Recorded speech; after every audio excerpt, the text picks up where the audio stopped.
They are chanting no justice, no peace, but of course we're going to have to keep it clean because there's some profanity flying around. I do want to say the crowd has split in half from where Ike was standing or is standing. I'm going to step out of the way and just kind of show the scene here on 16th and 8th Street. But ever since that assault happened along this trail on Monday, it has caught social media by storm, where many people are playing their own detectives, trying to identify the cyclists involved in that case.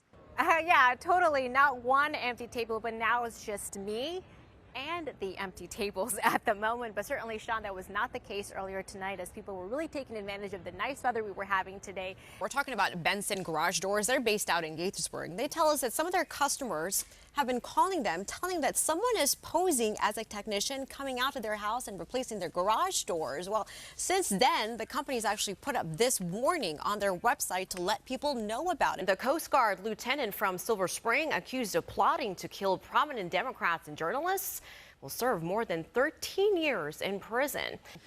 Now to a developing story out of Baltimore this morning. City leaders and Maryland Governor Larry Hogan are all condemning an attack on a police sergeant. We have completely gotten soaked. If it's not from the rain, it's from the people who are driving by and spraying their water on us. So I apologize to our viewers for looking like a wet dog.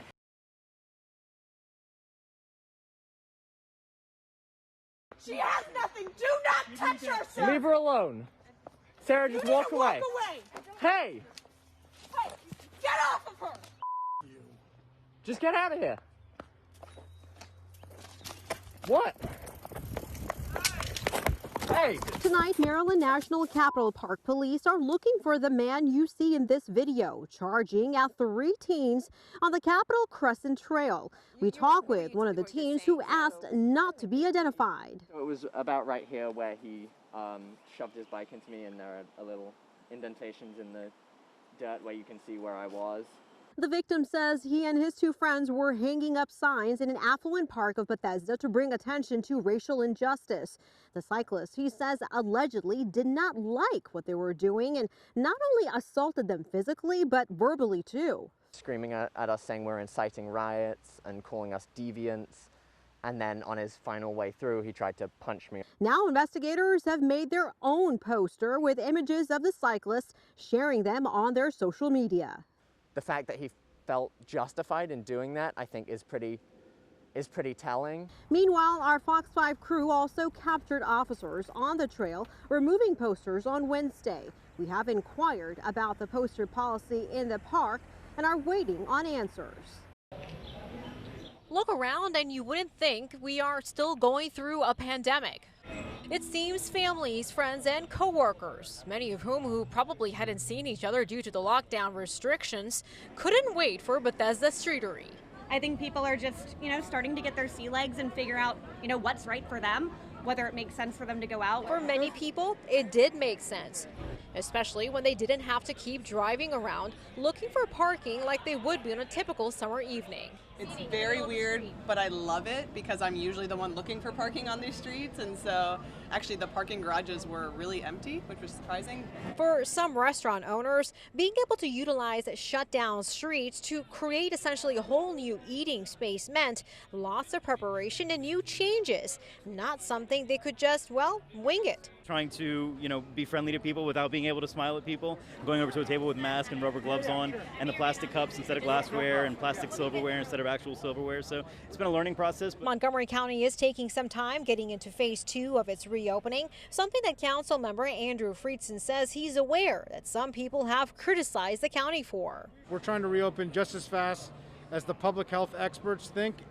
is safe to do so. We're not going to start loosening restrictions when we get to 0, but what we want to see is the key metrics that we have published. Find me a Benson garage door in Gaithersburg.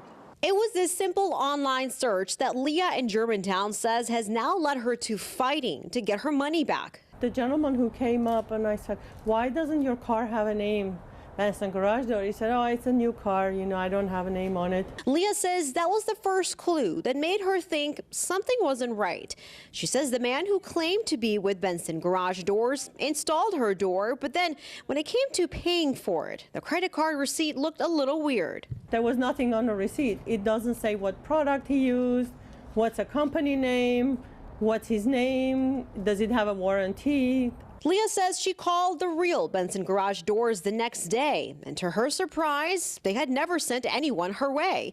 Plus, they told her they don't take credit cards, nor are they open 24 hours as indicated on her search. We had had a couple of other customers in the past call us with similar complaints. If they do shoddy work and we get a bad reputation, somebody that's not us. I did the same online search, and a 1-888 number popped up. When I called it, it just kept ringing.